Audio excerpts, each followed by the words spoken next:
কিয়ামতের ময়দানে জান্নাতে যাওয়ার পরে, ও নবীর উম্মতেরা ভালো করে শুনে নেন, জান্নাতে যাওয়ার পরে মানুষ আফসোস করবে।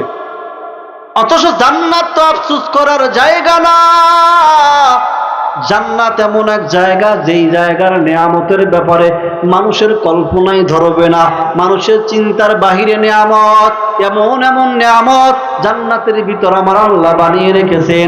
এত সুন্দর নিয়ামত হতে পারে, এত সৌন্দর্য হতে পারে, এটা মানুষের কল্পনায় আসবে না। জান্নাতের খাবারের যে স্বাদ মানুষের কল্পনার বাহিরে। একটা খাবারের স্বাদ এত হয় কিভাবে? একটা আপেল হাতের ভিতরে নিবে, আপেল হাতে নিয়ে একটা কামড় দিবে, প্রথম কামড়ে এক রকমের স্বাদ পাবে, আবার দ্বিতীয় কামড়ের ভিতরে ভিন্ন রকমের স্বাদ পাবে। সুবহানাল্লাহ কইতেন না? আপনারা মনে হয় খুশি হন নাই? আপেলের প্রথম কামড়ে এক রকমের স্বাদ, দ্বিতীয় কামড়ে, তৃতীয়, মানে যত খাবে, ফল যত ভোগ করবে, শুধু স্বাদ আর স্বাদ। এমন স্বাদ যেটা মানুষের চিন্তার বাহিরে। এত স্বাদ হতে পারে একটা ফল। এমন সুন্দর জান্নাতে গিয়া আফসোস করবে, কেন জানেন? আফসোস করবে আর বলবে, হায় হায়, লুড্ডু খেলাইয়া, তাস খেলাইয়া, ক্যারাম বোর্ড খেলাইয়া যেই সময়টাকে আমি অপচয় করেছি, এই সময়টা অপচয় না করিয়া যদি আমি নাকি আমল করতাম, 2 রাকাত নামাজ বেশি পড়তাম, 1 পৃষ্ঠা কোরআনের তেলাওয়াত বেশি করতাম, একটু জিকির বেশি করতাম, একটু দান সাদাকা বেশি করতাম, একটু দরুদ শরীফ বেশি পাঠ করতাম, তাহলে আজকে আমি এর থেকেও আরো বেশি সুন্দর জান্নাতের মালিক হয়ে যাইতাম।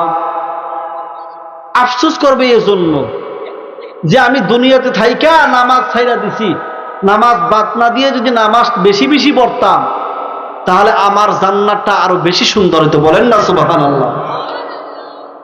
জিন্দেগি মে বন্দেগি তু করনা হে, জিন্দেগি বে বন্দেগি শর্মিন্দা হে, जिंदगी बे बंदगी शर्मिंदा है। दुनिया में हो दुनिया का ताल्लुबगार ना हो, बाजार से गुजर हो खरीदार ना हो। ये दुनिया एक मिसल कागज फूल है, जिंदगी में बंदगी तू करना है, जिंदगी में बंदगी शर्मिंदा है, जिंदगी में बंदगी शर्मिंदा है।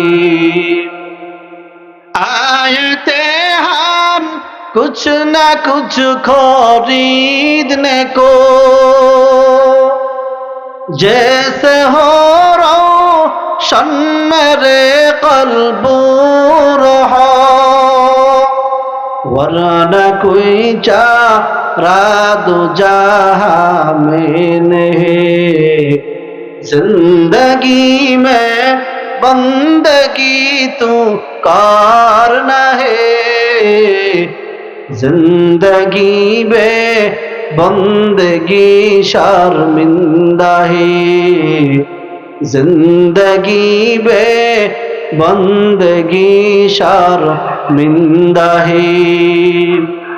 আজকে আমরা নামাজ পড়তে চাই না, অথচ আগের যুগের ইমানদার মুসলমানের দিলের হালত ছিল এমন যে এক ওয়াক্ত তাকবীরে উলা ছুটে গেলে কানতে কানতে জীবন শেষ হয়ে যেত।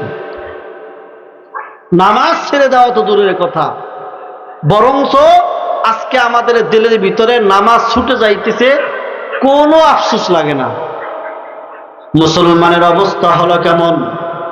500 টাকা যদি হারাইয়া যায়, 1 সপ্তাহে ঘুম থাকে না, কেন ও আল্লাহর বান্দা এত টেনশন করো কেন?